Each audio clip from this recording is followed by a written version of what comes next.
Films.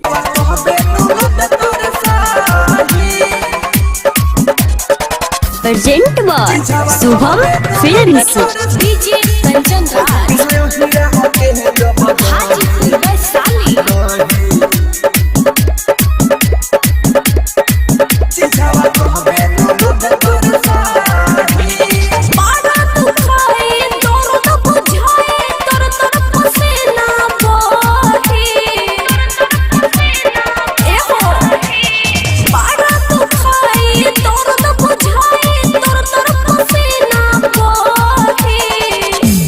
खहिबे है अहिरा के है जब दही चिछावा कहबे नुलो तोर सही।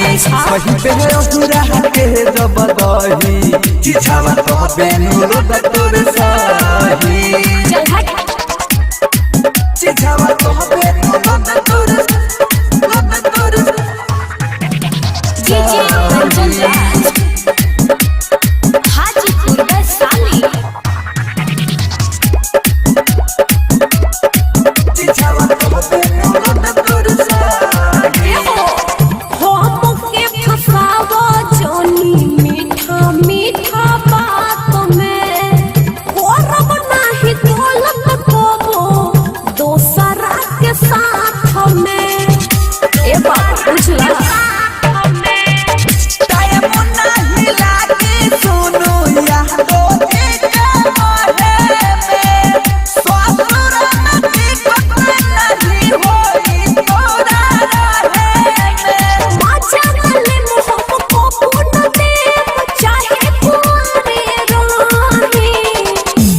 खहिबे है अहिरा के है जब दही चिछावा कहबे नुलो तोर सही।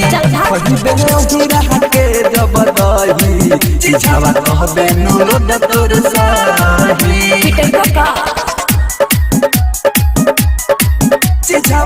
Present by Shubham films. DJ Kanchan Hajipur Vaishali. Presented by Albela recording studio Shimla.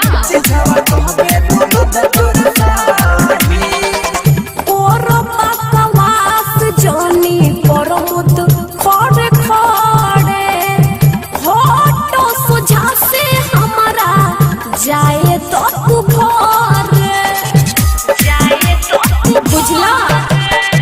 सुन समझावा तानी मिलला पारे जोन से कोई न जाइबे पावा हबे सुकून से। तू मुझे लो मचित के लो उम्मीद के हम नहीं होई। अच्छा तो खहिबे है अहिरा के है जब दही चिछावा कहबे नुलो तोर सही। खहिबे है अहिरा के है जब दही चिछावा कहबे नुलो